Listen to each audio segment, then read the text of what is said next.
Hello दोस्तों, अगर आप हैं बिहार बोर्ड क्लास 10th के स्टूडेंट तो मैं आप सभी के लिए संस्कृत का ओरिजिनल पेपर लेकर के आ चुका हूं। इसी पेपर से आज परीक्षा होने वाला है, तो आप लोग चलिए एक एक कर करके सारा क्वेश्चन आंसर को मिला लीजिए और यहां पे अपने आप को रिवाइज कर लीजिए ताकि आज आप लोग अच्छे ढंग से परीक्षा में लिख करके आ सकें। और साथ ही साथ आप लोग अगर अभी तक हमारे चैनल को सब्सक्राइब नहीं किए तो ज़रूर सब्सक्राइब कर लेंगे, क्योंकि आप लोग के सब्सक्राइब आप लोगों के लिए सब्सक्राइब करना बिल्कुल फ्री है। उससे हम लोग का हौसला अफजाई होता है, तो आप लोग ज़रूर सब्सक्राइब करें। चलिए आते हैं अब हम लोग यहाँ पे सवाल की तरफ। यहाँ पे आप लोग को स्पष्ट रूप से यहाँ पे लिखा गया है कि ऑब्जेक्टिवों की संख्या जो है 1 से 30 तक है, यानी कि कुल 30 ऑब्जेक्टिव है, जिसमें से मात्र 25 का आपको आंसर करना है। 5 क्वेश्चन आप लोग को छोड़ देना है, ठीक है। ऐसा नहीं कि 30 में 30 बना करके आ जाइएगा तो 30 नंबर मिल जाएगा, ऐसा नहीं है। आप लोग का 25 ही क्वेश्चन का आंसर आप लोग को बना करके आना है और यहाँ पर जो है 5 क्वेश्चन आप लोग को छोड़ देना है। और उसके बाद सब्जेक्टिव के लिए आगे आप लोग को बताया जाएगा कि कितना कितना क्वेश्चन किस में से बनाना है। चलिए पहला क्वेश्चन है यहाँ पर, मूल शंकर किसके बचपन का नाम है? तो ये हो जाएगा आपका ऑप्शन नंबर ए, यानी कि स्वामी दयानंद। अगला यहाँ पर है, गायंती देवायः किल गीतकानी उक्ति किस पाठ से ली गई है? तो इसका हो जाएगा आपका ऑप्शन नंबर बी, यानी कि भारत महिमा। अगला सवाल हम लोग देखेंगे तो केंद्रीय लोक सेवा आयोग की परीक्षा किसने उत्तीर्ण की थी? तो ये हो जाएगा आपका ऑप्शन नंबर बी, यानी कि राम परवेश राम ने। अगला है, स्वामी दयानंद के गुरु कौन थे? तो इसका हो जाएगा आपका ऑप्शन नंबर ए, यानी कि स्वामी बिरजानंद।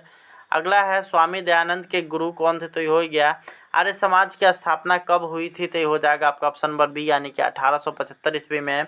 अगला है, करमवीर कथा पाठ के अनुसार लक्ष्मी कैसे पुरुष को प्राप्त होती है? तो ये हो जाएगा आपका ऑप्शन नंबर बी, यानी कि उद्योगी।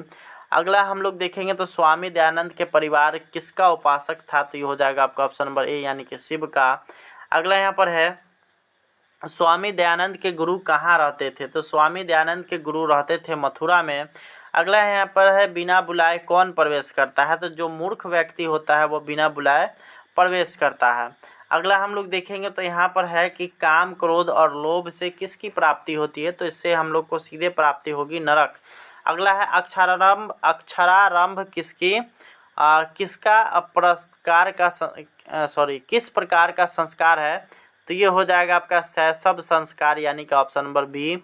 अगला यहाँ पर है कि सर्व शुक्ला सरस्वती महाकवि दंडी किसे कहा जाता है? तो इसका हो जाएगा आपका option number A.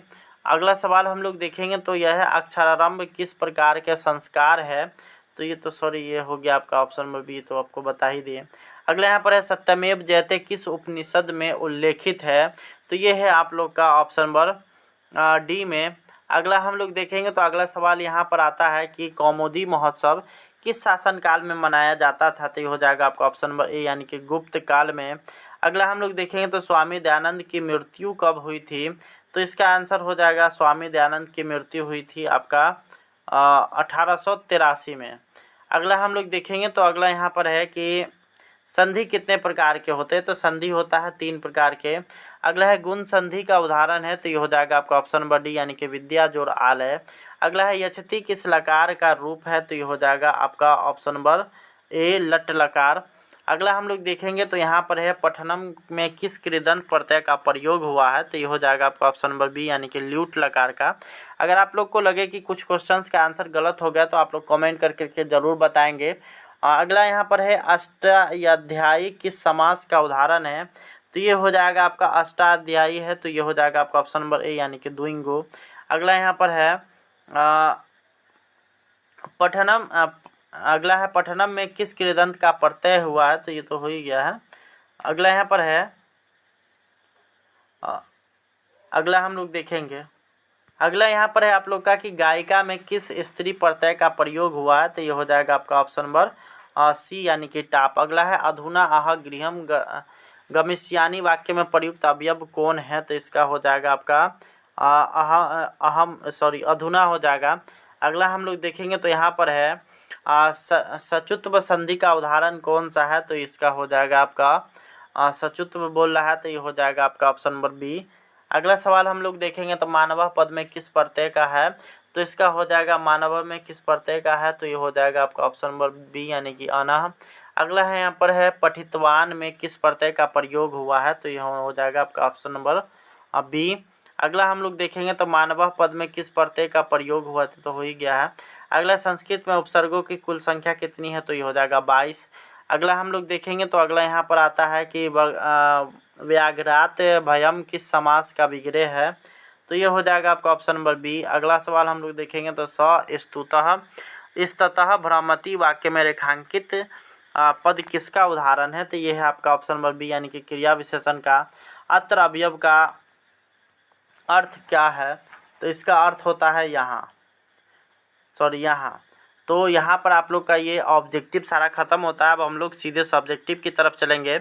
In 30 objective में से मात्र आप लोग को 25 का ही आंसर करना है। तो यहाँ पर आप लोग का आ गया विषयनिष्ठ प्रश्न, आपको 10 प्रश्न में से 5 का ही आंसर करना है। आप लोग यहाँ से देख सकते हैं मध्यकाल में भारतीय समाज की स्थिति कैसे थी, राम प्रवेश राम ने अपनी शिक्षा कैसे पूरी की, उसके बाद है नीति श्लोकः पाठ में मूर्ख के लक्षणों को कैसे बताया, भारतीय जीवन में संस्कारों के क्या उपाय देता है, भारतीय महिमा पाठ में क्या वर्णित है, उसके बाद अगला है आधुनिक संस्कृत लेखिकाओं का उल्लेख करें, उसके बाद है आप लोग का पाटलिपुत्र में विद्यमान दर्शनीय स्थलों का उल्लेख करें, नाम और रूप को छोड़कर विद्वान देवलोक को किस प्रकार पाते हैं, उसके बाद है अलस कथा पाठ का मुख्य उद्देश्य क्या है, उसके बाद है आप लोग का जन्म पूर्व संस्कारों पर प्रकाश डालें।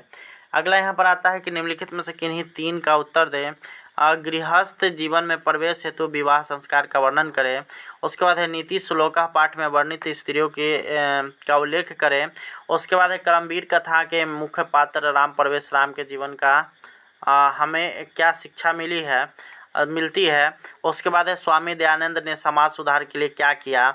अगला यहाँ पर निम्नलिखित विषय में से किसी एक विषय पर संस्कृत में 5 अनुच्छेद लिखे, और यहाँ पे है आप लोग का होलिकोत्सव, व्यायाम और वायुयानम, और उसके बाद है उदम। तो यहाँ पर से आप लोग का यहाँ संस्कृत का आप लोग का आंसर स्टार्ट है। आप लोग वीडियो को रोक करके आराम से इसको लिख सकते हैं, और यहाँ पे मैं आप लोगों के लिए एक एक करके सारा क्वेश्चन का आंसर यहाँ पे बता रहा हूँ। और आप लोग चैनल पे नए होंगे तो ज़रूर सब्सक्राइब कर लेंगे, क्योंकि आप लोग का एक सब्सक्राइब हमारे लिए काफ़ी महत्वपूर्ण है। तो यहाँ पे यह वीडियो आप सभी के लिए पूरा होता है। आप लोग जब एग्ज़ाम देने जाइए तो इस एग्ज़ामिनेशन को पूरा लिख करके आइए, क्योंकि आप लोग का ये जो कॉपी है पहले विद्यालय में ही रह जाता था, अब इस बार से प्रक्रियाएं चेंज हो रही है, और आपका जो कॉपी है आपके ज़िला में जाने वाला है। तो आप सभी अच्छे ढंग से लिखेंगे, और साथ ही साथ आप लोग के इस परीक्षा का रिज़ल्ट भी आएगा। पहले रिज़ल्ट वगैरह नहीं आता था, परंतु अब से यहाँ पे सारा का सारा व्यवस्था चेंज हो रहा है, और यहाँ पे बिहार सरकार का ऐप डेवलप होने ही वाला है। तो अब जैसे ही एग्ज़ाम ख़त्म होगा उसके बाद उसी पे सभी शिक्षकों को यहाँ पे उनका रिज़ल्ट बच्चों का रिज़ल्ट डालना है, और जिसको आप लोग यहाँ पे चेक कर सकते हैं निश्चित तारीख को। तो धन्यवाद, आप लोग से मिलेंगे नेक्स्ट वीडियो में, तब तक के लिए।